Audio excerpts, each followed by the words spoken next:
Hey guys, welcome to this episode of The Rachel Cruze Show. All right, I talk a lot about the importance of budgeting, but I thought it would be fun to make a budget from scratch for anyone who is brand new to budgeting. And even if you've been budgeting a while, stick around because you might see, there's some tweaking that I could do to mine. So hopefully that will be helpful to you. All right, I'll show you how to create all the categories that you need, decide what to prioritize, and how to plug in your numbers. And by the end, you'll have the tools and the knowledge you need to start making real progress in your financial journey. So let's start with step one, and that is gathering all your numbers. Okay, this is gonna be a lot of work, you guys, but it is worth it. So I want you to figure out, first and foremost, your total income for 1 month by adding up all the money that's coming into your account. So if you only work one job and you're on a regular salary, then you might just have that one stream of income and it stays the same month to month. But if you're married, maybe you have a side hustle or you're a single parent and you have funds coming in from somewhere else, make sure you get the exact total income hitting your account. And if you get paid by the hour and your paychecks can vary, then I'd recommend just looking at your last 3 paychecks and seeing if that's kind of like the average of what you work and just averaging those numbers. Or you can just take the smaller number and make your budget from that. And then if you make more money throughout the month, then you can adjust your numbers when the money comes in. All right, you have to keep in mind though that the numbers will vary. People live in different parts of the country. Some of you live in the city, some of you live more in the suburbs or a rural area. Some of you work different jobs. Some of you are married, some of you are single. Everyone's story is different. So remember that. And also, giving is one of the things that we need to add in there as well. So this could either be tithing or giving to a local charity. So your income is first. You want to take about 10% of that and give. So that's your first step. The second step is to set aside your 4 walls. So these are the first 4 things that you want to pay for. These are the things that you need to survive. These are not wants. These are needs. So this is food, shelter, utilities, and transportation. So you want to look back on those categories and again, look at the past maybe 3 months and kind of average out what you've spent on food, what you've spent on your rent or your mortgage, your utilities, your transportation, like your gas in your car. But keep in mind, you can always adjust and shift these numbers around, and every dollar makes that easy. But the more accurate that you can figure out, okay, here's what I spend on food at the grocery store, the better it's gonna be for your budget. Now, the numbers that you're pulling from the last 3 months were 3 months of your life that you were not budgeting. So you could even say, hey, if I'm gonna do this on purpose, I actually could probably spend a little less at the grocery store if I knew I only had this amount of money to spend. So again, your budget does help you trim some areas because when you're not budgeting, you're just spending with no boundaries or no limits. So that is a pro when it comes to budgeting, is it helps you kind of trim that number down. So one of the things I always hate thinking about, what if something happens to me? What if something happens to my husband, Winston? What's gonna happen to the family?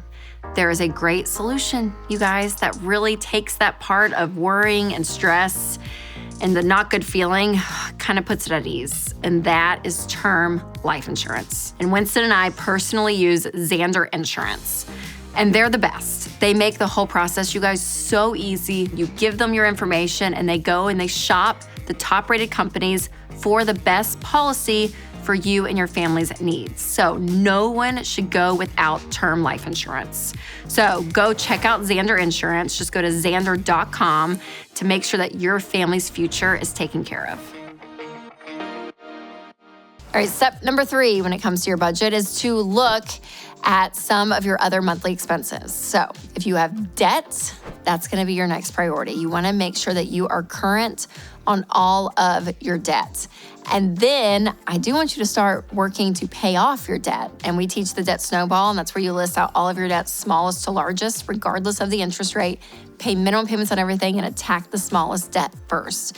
And that extra money is gonna come from things like your grocery store trips, when you're like, hey, squeeze some of that money down, like wherever you can find margin, you wanna throw that extra margin at your debt. So after you're looking at your debt and you have at least your minimum payment being paid, then you wanna look at what I call membership charges, or these are things that are very consistent in your budget. So gym membership, streaming services, subscriptions, even your monthly Amazon Prime charge, like these are great places to start. And while you're taking inventory of all of those kind of miscellaneous charges, ask yourself if you can eliminate any of these. It can feel really good when you cut some of these out of your life and you get more money back. All right, after the membership roundup, account for every other expense that may vary month to month that you need to prepare for. So think about, getting your hair done. If you get it done every other month, then divide the cost of what it takes to do your hair in half so that you're saving a little bit per month. So when it comes to get your hair done, you have the money to do it. Or maybe you take your car to get an oil change every 4 months,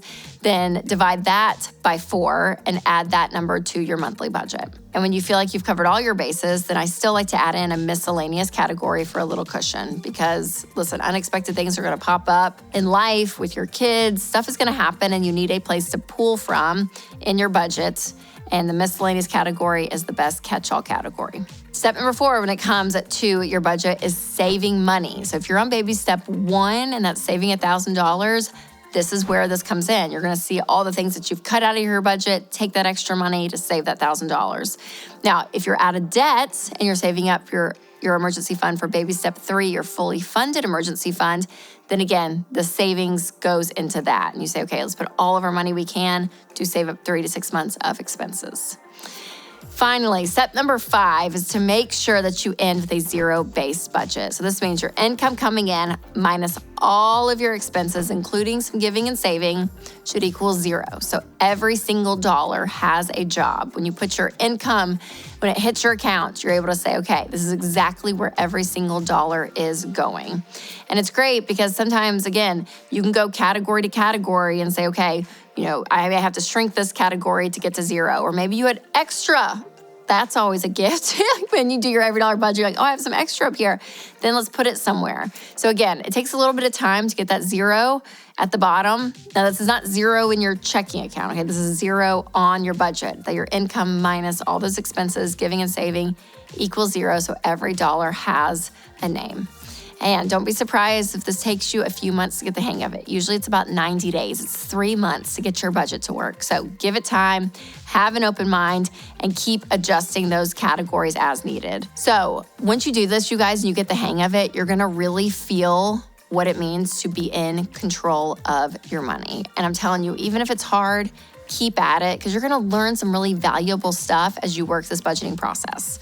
So I want you to download the EveryDollar app, browse around it and look and just see, okay, what's in this? What does it look like? Plug some numbers in and actually start getting a handle on taking your income and using it to the best of your ability. Because that's what I want for you. You work hard to get money in your bank account.